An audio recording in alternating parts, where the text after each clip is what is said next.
बात भयो सपना चकनाचुर लागु औषधको चपेटमा पिलिस्यो जीवनको फूल।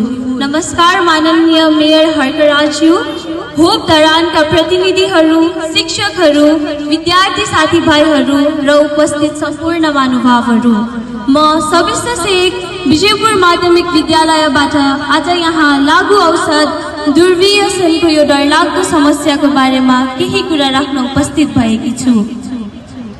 यो समस्या हाम्रो समाजमा दिन प्रतिदिन बढ्दै गइरहेको छ।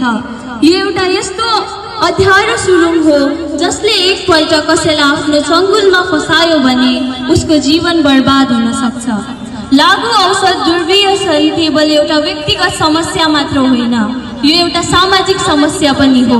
यसले परिवारलाई भत्काउँछ, समाजमा अपराध बढाउँछ र देशको विकासलाई पनि हानि पार्छ।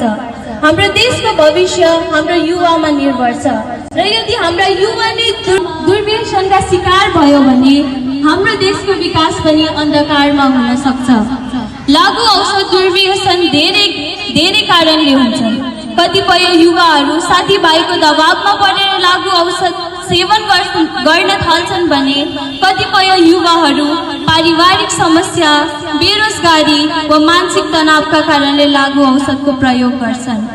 त्यसैले हामी युवाहरूले यस्तो कुराको चेतना फैलाउनु पर्छ र हाम्रो वरिपरिका मानिसहरूलाई यस्तो प्रयोग नगर्न भन्ने सल्लाह दिनुपर्छ र विद्यालयकै स्तरबाट हामीले सबैलाई सचेत बनाउनु पर्छ। धन्यवाद।